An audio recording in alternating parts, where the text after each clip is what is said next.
We've seen Predator monitors and laptops, but did you guys know they have storage devices as well? Introducing the GM7000, their flagship PCI Gen 4 M.2 SSD, with read and write speeds of up to 7,400 and 6,700 megabytes per second respectively. If you want to improve your game loading times and file transfer speeds, it's the perfect upgrade for your laptop or PC. It includes an ultra-thin custom cooling pad that reduces operating temperatures by up to 18 degrees Celsius, even under heavy workloads, minimizing thermal throttling. Another significant advantage is the free customized version of the Acronis True Image software that you get, allowing you to easily back up your data and clone drives. So check it out by clicking the link down below. Okay, so the headboard has been taken down and I was surprised to find a bunch of gunk and debris left over. I forgot I spilled coffee sometime last year and it seeped underneath the headboard and stained the tabletop. But luckily, this is cleanable. Obviously, this is one of the biggest downsides going with a headboard setup, the maintenance. Once you have this hooked up to a wall or something permanent, it's gonna be really hard to reach the back and clean the mess. Luckily for me, I upgrade my setup frequently, so that's when I clean it up. Regardless, I'm not too concerned about the mess because I've ordered 2 new tabletops. You see, I've completely redesigned the setup and we are no longer going to need the vertical wood spacers on the wall for the headboard, and we're not going to need the triangle brackets that support the tabletop either. Those were one of the things I hated about my current setup. They were too big and you can easily see them from the sides and if you look down at an angle. Now, although the setup had a floating design to it, it wasn't completely believable. I wanted to get rid of the brackets somehow and use something else to hold up the tabletop and headboard. But I keep asking myself, how? How is that gonna be possible? Well, it was actually thanks to Eric for coming on Setup Wars back in January of this year and showing off his mesmerizing floating desk setup. Immediately, I was intrigued on how he did it and how I was able to support 2 tabletops. I thought that was genius, to be honest, but then it gave me an idea. What if I took that frame idea and I designed one of my own that works specifically with my setup, and then take the designs over to a local welding shop and have it fabricated? I knew this was gonna be a challenge, definitely, but if you're not challenging yourself, you're not really growing. And given my resources and my setup building expertise over the past 12 years, I was pretty confident we can get this done. So I snagged Danny from the server yet again, and we teamed up on designing the ultimate floating desk frame.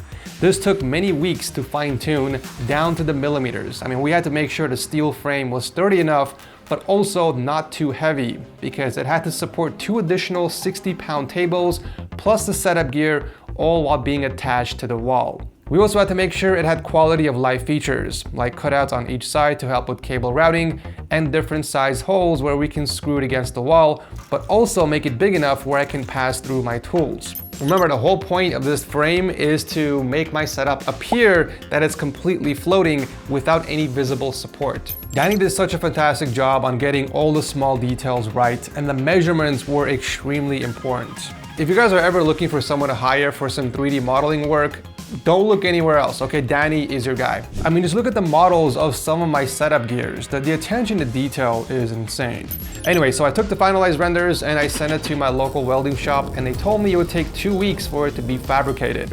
In the meantime, I stripped the rest of the setup down. I disconnected all the cables underneath the table with my trusty helpers. I also vacuumed all the crap on top of the surface with my convenient little vacuum cleaner, and I took down all the triangle brackets before finally moving the tabletop out of the office. By the way, if anyone lives in Northridge area and you guys want to buy the old tabletops plus the hardware, the triangle brackets and all the RGB gear that was attached to it, hit me up on Discord. It's currently on the for sale section. The only thing left were these overpriced Nanoleaf lines, which I couldn't wait to get rid of. I'm tired of getting probed without lube, buying these expensive lights from a very greedy company, only to have it break down a year later. I've had 2 sets of triangle panels back when I had the office. Those broke down and no longer connect to Wi-Fi. The lights in my original setup kept falling off, which forced me to use my own strong adhesive that ended up damaging my entire wall. I'm sure you guys have seen that video. The controller in my armory burnt out only after 2 months of use, so I had to replace that. And my wife's non-leaf lines have begun disconnecting from Wi-Fi and glitching just after 3 months of use. I'm happy to say that I'll be switching over to the JSK models to save a ton of money. I just don't feel like paying $200 for only 9 lines.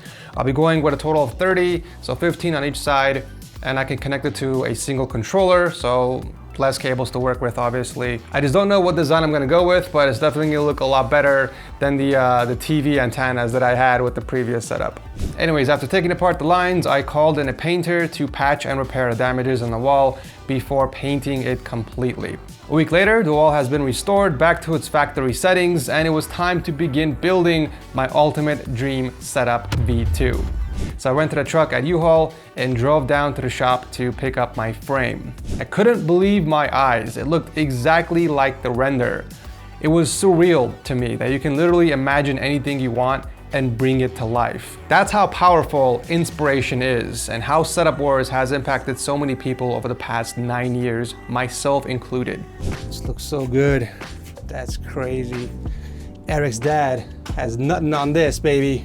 So after bringing the frame inside the home, I realized we had a problem. I needed someone or something to hold the frame against the wall while I drill into it. But the problem is there's a massive gaping hole in the center, so I can't use a single Alex drawer like last time. I mean, I can use it for one of the sides, but the other has to be held up at the exact same height to make sure the frame is even. On second thought, I think we found the perfect assistant to hold the frame. Olivia, do you mind holding one side of the frame for me so I can mount it against the wall? It's actually your height, it's perfect. Actually, come over here. Come over here, stand next to the Alex unit. Stand over here. Oh no, you're taller. You're taller than the Alex unit, so unfortunately I can't use you. Disappointed that my helper was completely useless, I devised a genius way of holding up the frame while I marked the holes and drill into the wall. I used one Alex unit that was already in the room and one PC box with my wood spacers from the old setup to match the height of the Alex units on the other side. After all, symmetry and balance is going to play a key role in this entire setup. This is not safe for you. I said no. But you're so damn cute. All right, Ed, you got this. Yeah. Easy peasy. You know what? Actually, this might just be good enough. All right, so we got the frame against the wall just so I can kind of visualize what it's gonna look like once the headboard and tabletop are mounted against it. I really wanna know if the height is gonna be perfect. That's my main concern before I start measuring things and start drilling this against the wall. So let's bring the chair over. I also have to take into account this touching my knees. I gotta make sure there's plenty of clearance where I'm not constantly smacking it with my legs. So let's push this against the wall just a little bit more. The table's gonna sit on top of this. We're talking 3/4 of an inch thickness. This is the chair all the way down, by the way. This is perfect, actually. And if I really need to, you can adjust the chair and go a little higher. Oh yeah, this is it. This is it right over here. Oh. I can already visualize it. It's gonna be epic. It is gonna be absolutely epic. Oh my God, I just realized this outlet over here. I think we just missed it. Oh no. The wall isn't flat. That's another situation I did not take into account. Let's make sure the tabletop is nice and parallel to the floor. I don't think you can get any more straighter than this. After finding the center point of the wall and the frame, I aligned them together using a laser and I began locating the studs in the walls. My particular wall has an interesting stud layout. You see I have 2 in the center close to each other and the other 2 are spaced out. Not by 16 inches, which is the standard, but by 22.5 inches to the right and 18 inches to the left. And I bring this up because this is precisely why I have designed the frame with a horizontal slit.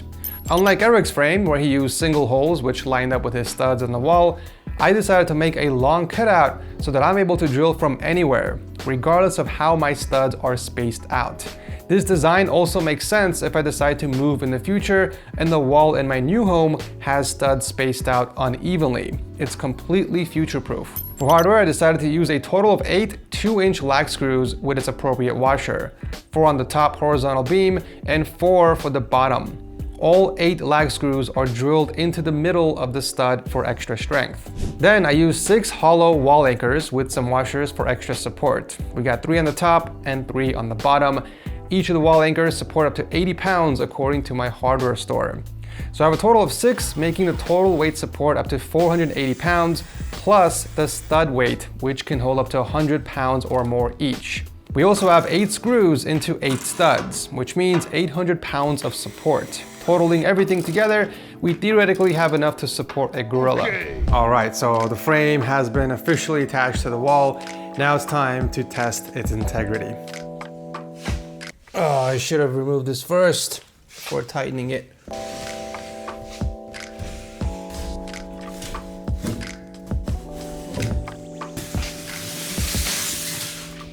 Okay, if this can support my weight, which is 170 pounds, it can support 2 tabletops, 4 monitors, and the rest of my gear, okay? The tabletops are each 60 pounds, so that's 120 plus 4 monitors. I'd say they're about 50 pounds total. So we're looking at 170, almost 180 pounds with the speakers and the keyboard and all that. So yeah, here we go.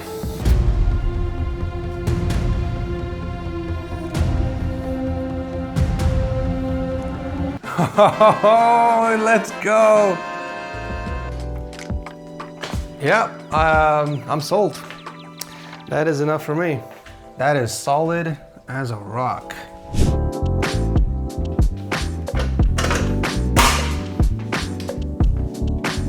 I don't know if I can do this by myself. Usually my wife helps me hang this beast, but she's not home right now. So I'm gonna have to do it myself. Wish me luck.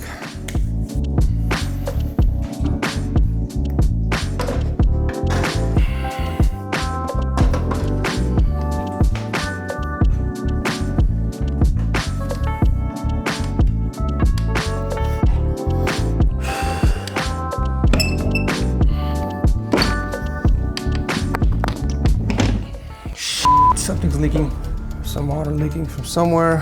Where exactly, but I think it was from the pump.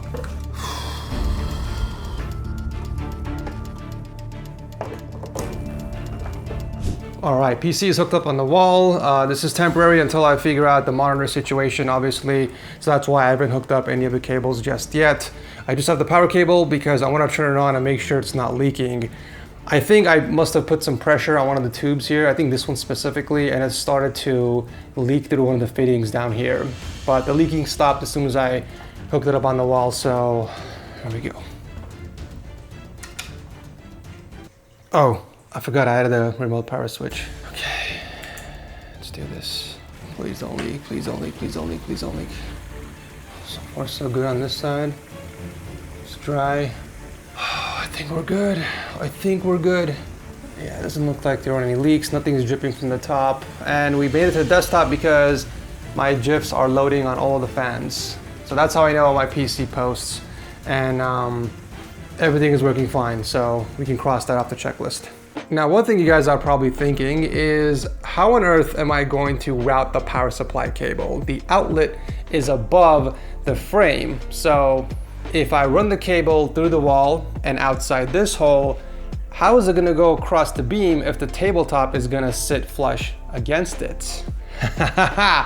Well, you see, your boy has thought of everything. We have cutouts. These vertical beams on each side have a hole that passes through from the top all the way to the bottom. So this is what I'm gonna do. Here's another janky demonstration. So basically the power supply cable is gonna run through the PC, into the wall, behind the wall, all the way down, out from here, and then down through the tabletop, underneath, through the beam, through the top, and then yeah, you guys get the point. Okay, so I do have another full 2 weeks to wait until my new tabletops arrive. They're still being custom made and painted, but I feel like in the meantime, I could bring over the old tabletop, slap it on the frame just to see how it looks and if it's gonna support it until then. And I can also work on my monitor layout. So let's do that.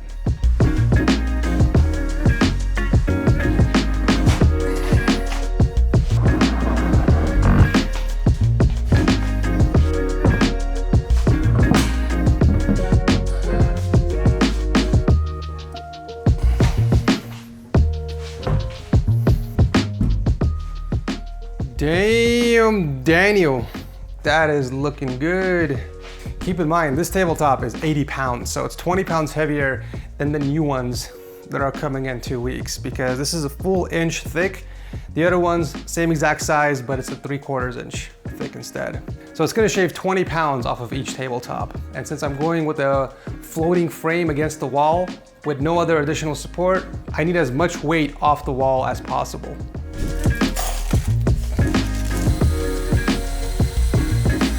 All right, got the tabletop hooked up on the frame. This will give you guys a better visual representation of what it's gonna look like at the end. So check this out, okay?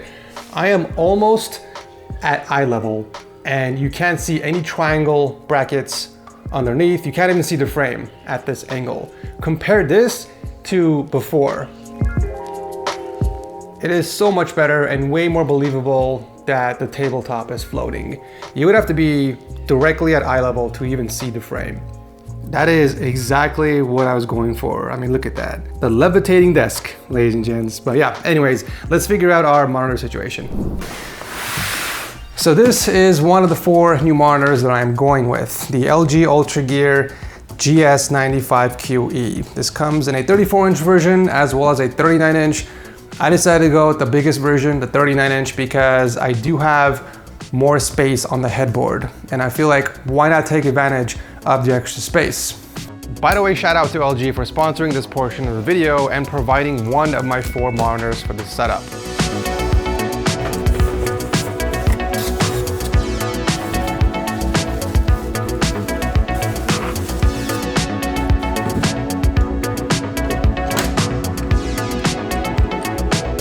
Now obviously I will be mounting this on the top as an overhead, just like my previous setup, when the headboard arrives. But in the meantime, I'll be using the built-in stand just so we can test it out and get a feel for it, because this is noticeably larger than the 34-inch ultralight that I was using before.